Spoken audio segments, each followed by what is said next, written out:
Hi there, traders. Now, I thought it worthwhile to do a bit of a deep dive on the Aussie, right? It's the major focus today in the markets. We've got the CPI monthly indicator, right? And this isn't the main number, right? Out of all the developed countries, Australia's the only one that releases their major CPI numbers quarterly, right? So over the last couple of years, they've got this monthly indicator to try and sort of keep track of where inflation is in between those quarterly releases. So it is important. Now, to get a grasp of the CPI and everything, you really want to keep an eye on the central bank. So if you just come into the monetary policy, come into the media releases, the statements, and these sorts of things, this is where you can find out what they're thinking about inflation, right? And they're talking about inflation has continued to moderate. You come down to the sort of bottom section, and I mean, inflation is always at the top of their list, right? And they're looking here. What are we going to do? Well, it depends on the outlook for inflation and the labour market. That's pretty commonplace for all central banks. But what they are expecting with underlying inflation continue excuse me, with underlying inflation continuing to decline back towards the midpoint of the 2 to 3% range and labour market conditions slightly as expected. Okay, they're easing, right? So you look at what they're looking at, right? They've got this plan to get inflation back towards that mid 2 to 3%. Usually it's about 2.5% is sort of fair value. Now we're looking at this number, right? And they are looking for 2.3, right? The previous number was 1.9. And that sort of sent a little bit of a shockwave through the market. So, and just looking at the economic activity and everything else going on in Australia, right? Is there going to be a bounce? They're expecting a bounce, right? Now, seasonally, there's nothing really going on. So to me, there's a really big risk here that we get a number below 2% again. If we do, that's a good outcome for us, right? Because it's the raw side of the market. And so 2% or below, even with this monthly indicator, even though it's not the major quarterly number, it will get the market sort of anticipating, you know what?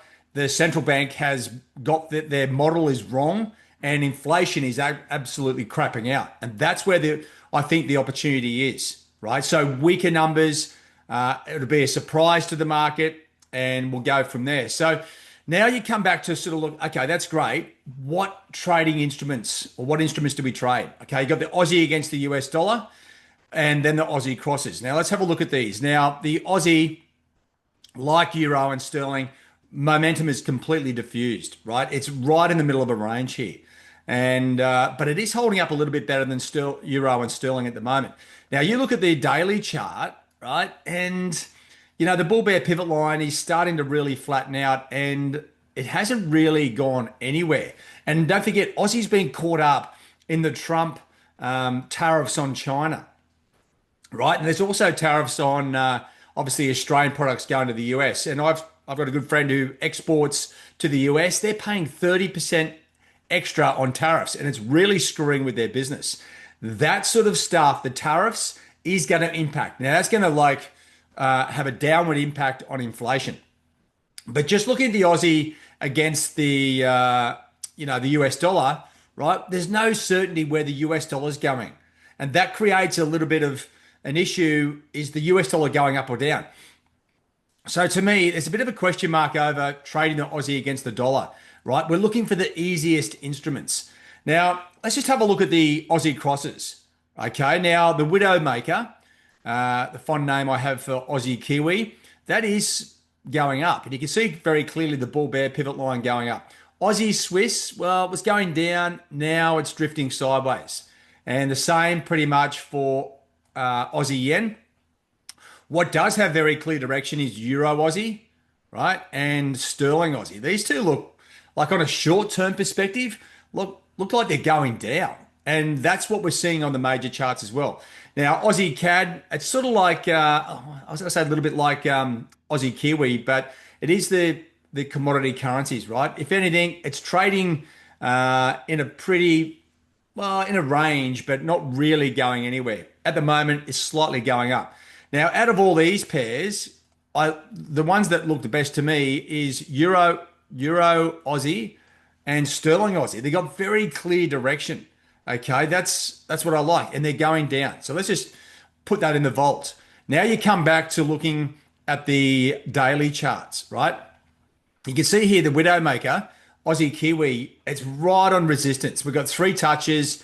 Like here, if we got really strong numbers, which I just don't think we're going to get, you got a great break level there on Aussie Kiwi, right? So if we did get a surprise, like up towards that 2.6%, then the market will be sort of questioning, okay, what's the policy? What's going on? All this sort of stuff, right? And it may create a short-term trade. But you know what? Aussie Kiwi looks prime for, it does look prime for a move to the top side, albeit overbought at this situation. Now, let's just have a look at the rest of them. Dollar yen was going down, now drifting sideways through that sort of resistance line. If anything, Aussie Swiss is still going down. And then you've got Euro Aussie going up, Sterling Aussie going up, and Aussie CAD sideways. So we're looking at the major sort of instruments here, right? And to me, on a longer term perspective, okay, Aussie Swiss down looks good. Euro Aussie up looks good. Sterling Aussie up looks good, right? And this is where the mismatch is, right? Because when we look at the currencies for an ideal trading opportunity, we're looking for short term and long term to be sort of lined up. And like, Euro Aussie and Sterling Aussie, short term look great to be going down. So, and that's opposite to the daily charts where they're going up. So, what do we do? Well, there's two potential opportunities here, right? And one is the data is a short-term trading opportunity, right? So what I would be looking for, for Sterling Aussie and Euro Aussie to go down, we need stronger numbers. And I don't, just the gut feel, I like to go in with the sort of a pretty good idea of where the numbers are going to come out. And the numbers have been dropping. So to me, like stronger numbers, I don't think it's a thing. I just don't think it's a part of the action. So you're looking at that and you're like, well, if we got weaker numbers, right, then you're going to see Euro, Aussie and Sterling Aussie go up. You'll see all the crosses go up, right? If we get weaker Aussie numbers once again, Aussie Swiss will go down. Now you will get a short-term move on these things, and that's where we could see a trade. There's nothing that I would sort of really jump into and go, you know what? If we got weaker or stronger numbers, short term and long term, everything lines up. The ducks line up because when we are looking at the, come back to the Aussie there. When we look at the signals at the moment, right? You scroll down here, and most of and it's no surprise, Euro Aussie, right? Uncertain. Then you come down to Sterling Aussie, uncertain. And these have been instruments that have been sort of delivering cash for some sort of time, right? Let me just change the color there so you can see it. Euro Aussie, Sterling Aussie, uncertain, uncertain. You go through the Aussie crosses, right? What is at the moment, Aussie is going up against the dollar, but we're waiting for the US dollar direction to really come in and give it some play. Are we looking for stronger numbers? Not really. I mean, I don't think we're going to get them. And this is where you can actually do one of two things. Just come in completely objective and go, this is bullish. If we get stronger numbers, you buy Aussie. These things are uncertain. So you're like, well, can't do too much with that. Let me just sort of scroll down. Aussie Kiwi. Well, I'll tell you what, like things are set up for a stronger Aussie number. Okay. Like, you look at the charts, you look at all the things that are going on here. As I was sort of just saying, Aussie Kiwi is going up short term and long term, right? We've got a resistance line. It is overdone on the dailies, but that doesn't mean it doesn't go up short term. If we got stronger numbers, Aussie numbers, it's a better trading opportunity because it goes with the technical setups, right? That's what I'm sort of getting back to. Because otherwise you're sort of looking at this going, well, you know what? It's the monthly number, no big deal. We'll wait and see what's going on, right? Overall, the picture for Euro Aussie is up, Sterling Aussie is up, Aussie Swiss is down, right? They're your three best pairs, and I don't put sort of Aussie Kiwi into it, the Widowmaker, because it's such a nasty bit of gear. When you think it goes up, it goes down, and it just historically over 35 years, it's tormented me, so I don't sort of mess around too much with it. So the rest of them sort of drifting sideways. Okay. Now I know that picture is a little bit different when you come back to the hourly charts and you're like, well, what are we doing here, bro? What's going on? Okay, so if you look at the overall Aussie Swiss, right, it's actually on a big scale, not really going anywhere. We're still looking for clear direction here. So what do we do? Now, as I was saying, like short term, it makes sense. Like get out of your head.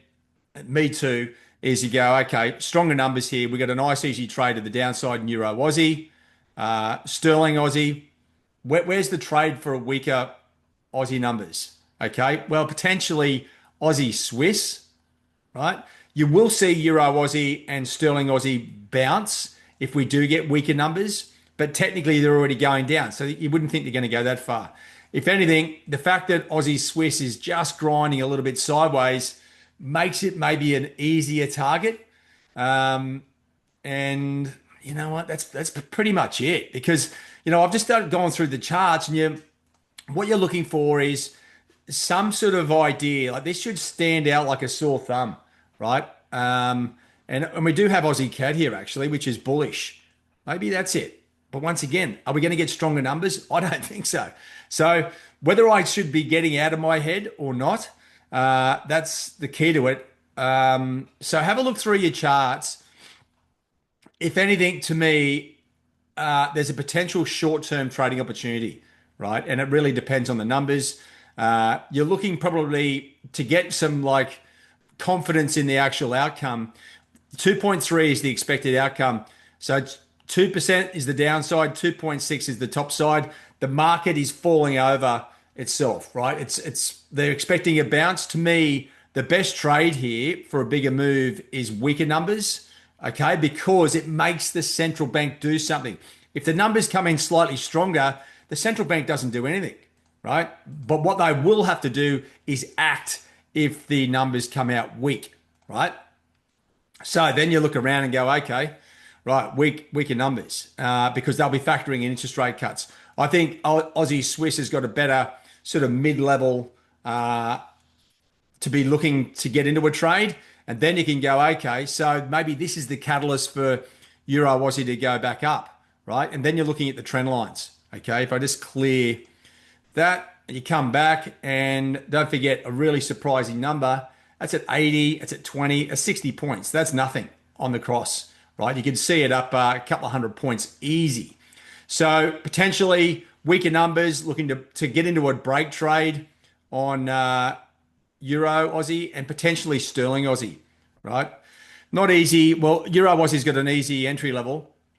And if you wanted to sort of get a little bit funky, you could draw. Let me just redraw that, make it bigger. You could draw a short-term support line here. It is only, it's pretty fickle, but it's all we've got. And down through 52, the figure there on Aussie Swiss makes a little bit of sense. So to me, either selling at market, and this is getting into almost an overbought situation, which would suit a weaker number. And then, you're looking at Euro Aussie potentially up through here, right? This is me. I'm focusing on a weaker number because it makes the central bank factor in, say, lower rates. And that's where you get the clear direction in the market. Now, all instruments will move. We're looking for the one with the best technical setup to get into the trade. Aussie Swiss and Euro Aussie. So the way I've gone about this, right, is I've gone through my charts, had the music playing, just sort of looking at where things are. Okay. Then once you've drawn all the trend lines, then you start deducing the where is the trade? Okay. Like ideally, if we had Sterling Aussie going up and Euro Aussie going up, short term and long term, you're like, yeah, bang, I'm on those. Okay. So, and just looking at where Aussie CAD is at the moment, okay, I was just saying that your Aussie Swiss is pretty neutral. Has been in a pretty tight range, but a really weak number, 2% or below, will get this thing rocking. And it is one instrument that is sort of going up, right? I mean, on short term, it's not massively overbought at the moment. It has a good technical level there at 90.20 as well. That could be a easy trading opportunity too. So just keep an eye on it and we'll see how this plays out. If you've got any ideas or suggestions, what you might be trading, just post it in the Discord here and we'll see what we can make of it. Right? You got about 2.5 hours till this data comes out, so we'll see how it plays out from here. All right, guys. Hopefully that helps, or hopefully doesn't confuse things, but we'll see how we go. All right. Have a good one. Cheerio.